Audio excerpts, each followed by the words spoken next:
সবাইকে স্বাগত জানাচ্ছি গ্লোবাল ভিউজে। আপনাদের সঙ্গে আছি আমি সুস্মিতা দাস। আজ জানাবো আন্তর্জাতিক গণমাধ্যমে আলোচিত সংবাদ ও বিশ্লেষণ।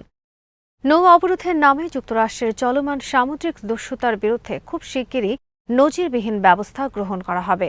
বুধবার ইরানের উচ্চ পদস্থ এক নিরাপত্তা সূত্র প্রেস টিভিকে এই তথ্য নিশ্চিত করেছে। ইরানের সশস্ত্র বাহিনীর যুদ্ধকালীন কমান্ড খাতাম আল আম্বিয়া সদর দপ্তর মনে করে কৌশলগত ধৈর্যের একটি নির্দিষ্ট সীমা আছে। সূত্রটি জানায়, ওয়াশিংটন যদি হরমুজ প্রণালীর আশেপাশে তাদের অবৈধ নৌ অবরোধ অব্যাহত রাখে তবে একটি কঠোর শাস্তিমূলক প্রতিক্রিয়া জানানো এখন অপরিহার্য হয়ে দাঁড়িয়েছে।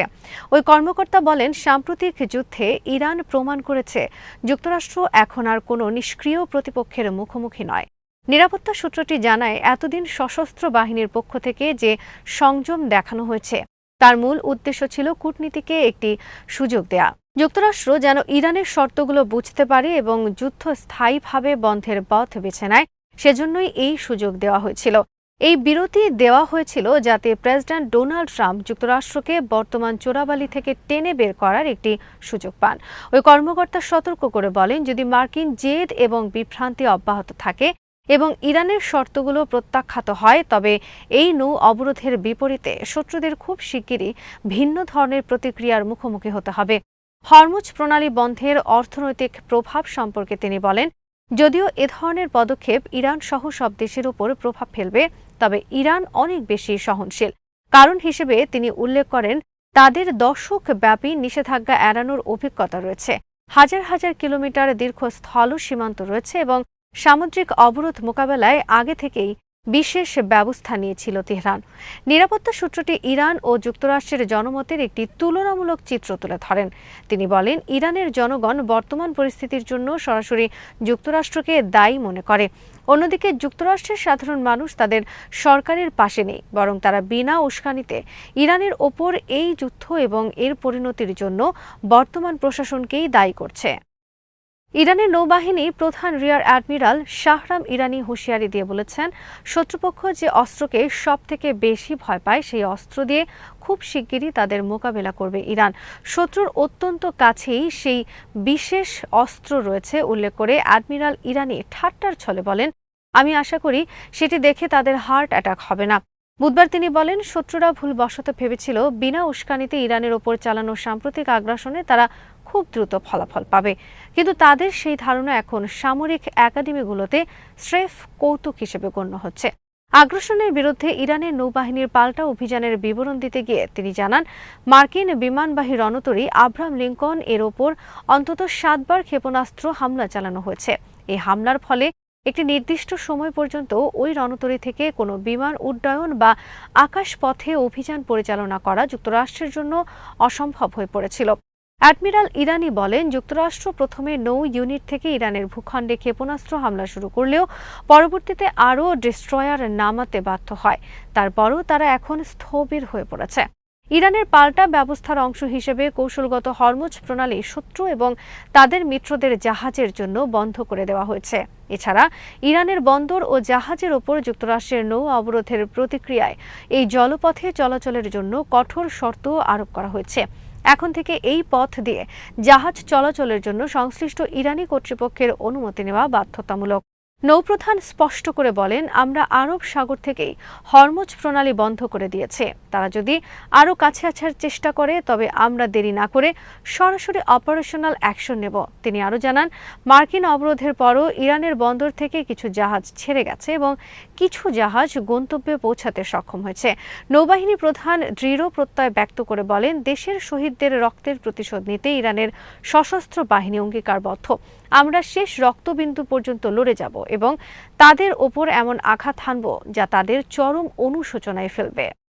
ইসলামী বিপ্লবের নেতা আয়াতুল্লাহ সাইয়েদ মুস্তফা খামেনির সিনিয়র উপদেষ্টা মোহসেন রেজাই সতর্ক করে বলেছেন, ইরানের বিরুদ্ধে যে কোনো নতুন আগ্রাসন যুক্তরাষ্ট্রের জন্য বিপর্যয়কর প্রমাণিত হবে।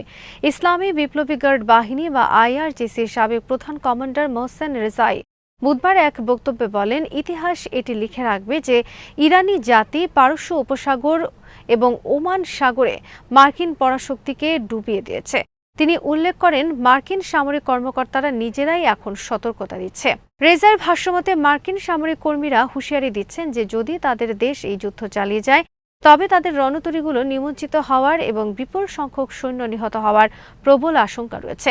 ইরানের নীতি নির্ধারণী পরিষদের এই সদস্য স্পষ্ট করে বলেন, যদি নতুন করে কোনো হামলা চালানো হয় তবে যুক্তরাষ্ট্রকে আরও বড় মাশুল গুনতে হবে। নতুন আগ্রাসনের ক্ষেত্রে যুক্তরাষ্ট্রকে মনে রাখতে হবে, আমরা তাদের বিশাল সংখ্যক সেনাকে বন্দী করব।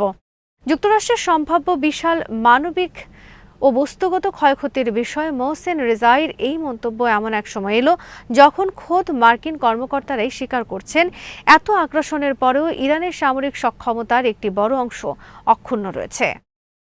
যুক্তরাষ্ট্রের হাতে অপহৃত ইরানি কন্টেইনার জাহাজ তুস্কার ২৮ জন ক্রু সদস্যদের মধ্যে ৬ জনকে মুক্ত করতে সক্ষম হয়েছে ইরান।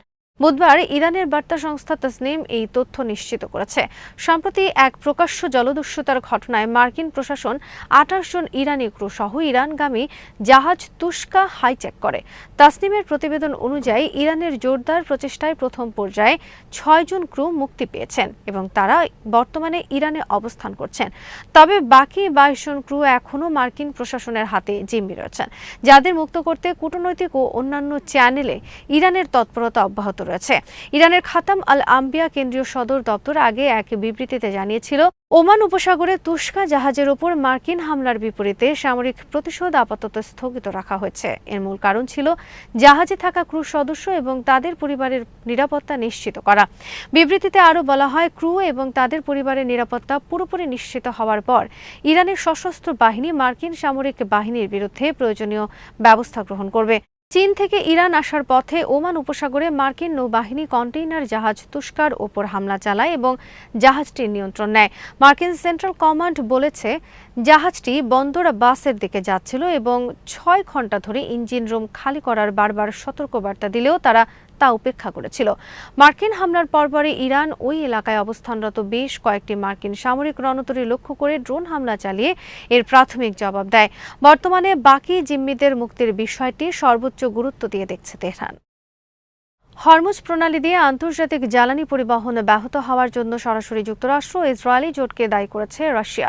রুশ পররাষ্ট্র মন্ত্রণালয়ের মুখপাত্র মারিয়া জাকারোভা বলেছেন, ইরানের বিরুদ্ধে পশ্চিমা জোটের অযৌক্তিক ও বেপরোয়া সামরিক অভিযানের কারণেই এই পরিস্থিতির সৃষ্টি হয়েছে। বুধবার ভারতীয় সংবাদ মাধ্যম ফার্স্ট পোস্ট এর এক সাংবাদিকের প্রশ্নের জবাবে জাকারোভা বলেন, হরমুজ প্রণালী দিয়ে জ্বালানি পরিবহন যথাযথভাবেই চলছিল, কিন্তু মার্কিন ইসরায়েলি জোট ইরানের বিরুদ্ধে একটি অবৈধ ও আক্রমণাত্মক অভিযান শুরু করার পর থেকেই যাতায়াত ব্যাহত হচ্ছে। তিনি জোর দিয়ে বলেন, বর্তমান অস্থিরতার মূল কারণ এটাই। এ বিষয়ে অন্য কোনো যুক্তি দেওয়া ভিত্তিহীন এবং আন্তর্জাতিক সম্প্রদায়কে বিভ্রান্ত করার মতো অর্থহীন কথাবার্তা পরিহার করা উচিত। রাশিয়া শুরু থেকেই মধ্যপ্রাচ্যের এই উত্তপ্ত পরিস্থিতি মোকাবেলায় যুদ্ধের পরিবর্তে আলোচনার টেবিলে সমাধানের ওপর গুরুত্ব আরোপ করে আসছে। এ প্রসঙ্গে জাকারোভা বলেন, রাশিয়া সবসময় রাজনৈতিক ও কূটনৈতিক পথে সমস্যা সমাধানের পক্ষপাতী। ইসলামাবাদে ইরান ও যুক্তরাষ্ট্রের মধ্যে যুদ্ধবিরতি চুক্তি এবং নতুন করে আলোচনা শুরুর উদ্যোগকে মস্কো স্বাগত জানিয়েছে। ইরানের উপর মার্কিন ও ইসরায়েলি সামরিক আগ্রাসনকে অবৈধ বলে অভিহিত করেছেন আন্তর্জাতিক মানবাধিকার সংস্থা অ্যামনেস্টি ইন্টারন্যাশনালের মহাপরিচালক অ্যাগনেস কালামার। এই হামলাকে জাতিসংঘ সনদে উল্লেখিত বল প্রয়োগের ওপর নিষেধাজ্ঞার লঙ্ঘন বলেও উল্লেখ করেছেন তিনি। গত ২৮ ফেব্রুয়ারি ইরানে শুরু হওয়া হামলার কঠোর নিন্দা জানিয়ে বিবৃতি দেন কালামার। বিবৃতিতে তিনি উল্লেখ করেন, হামলার পর থেকে এখন পর্যন্ত ৫,০০০-এরও বেশি মানুষ নিহত হয়েছেন। পশ্চিম এশিয়া জুড়ে লাখ লাখ বেসামরিক মানুষের জীবন বর্তমানে চরম ঝুঁকির মুখে। তিনি অভিযোগ করেন, বেসামরিক মানুষ ও গুরুত্বপূর্ণ অবকাঠামোকে সরাসরি লক্ষ্যবস্তুতে পরিণত করা হয়েছে। সংঘর্ষ পুরো অঞ্চলে তীব্রতর রূপ নিয়েছে। যুক্তরাষ্ট্রের প্রেসিডেন্ট প্রকাশ্যে যুদ্ধাপরাধ এবং গণহত্যার হুমকি দিয়েছেন, এমনকি ইরানের একটি পুরো সভ্যতা ধ্বংস করার কথা বলেছেন। অ্যাগনেস কালামার তার বিবৃতিতে আগের বছরগুলোর যুদ্ধবিরতি চুক্তির কার্যকারিতা নিয়ে প্রশ্ন তোলেন। তিনি বলেন, ২০২৪ সালে লেবানন এবং ২০২৫ সালে গাজায় যে তথাকথিত যুদ্ধবিরতি চুক্তি হয়েছিল তা ইসরায়েলের নির্বিচার হামলা থামাতে সম্পূর্ণ ব্যর্থ হয়েছে। তথ্য তুলে ধরে তিনি জানান, ওই চুক্তির পর থেকে আরও ৭৬৫ জন ফিলিস্তিনি নিহত হয়েছেন এবং দক্ষিণ লেবাননে প্রতিদিনই বিমান হামলা ও সম্পদ ধ্বংসের ঘটনা ঘটছে। বর্তমান সংকট নিরসনে আন্তর্জাতিক সম্প্রদায়কে একটি স্পষ্ট রেড লাইন বা সীমারেখা টানার আহ্বান জানিয়েছেন অ্যামনেস্টি প্রধান। তিনি একটি টেকসই ও বাস্তবমুখী যুদ্ধবিরতি প্রতিষ্ঠার উপর জোর দিয়ে বলেন, এখনই সময় সব পক্ষকে সংশ্লিষ্ট দেশগুলোতে সশস্ত্র সংঘাত সম্পূর্ণভাবে বন্ধ করতে হবে এবং শান্তি বজায় রাখতে কার্যকর পদক্ষেপ নিতে হবে। আজ এখানেই শেষ করছি। সবাই ভালো থাকুন, সুস্থ থাকুন আর দেখতে থাকুন বিডি ভিউজ। চ্যানেলটি ভালো লাগলে সাবস্ক্রাইব করুন, সংযুক্ত থাকুন আমাদের ফেসবুক পেজে।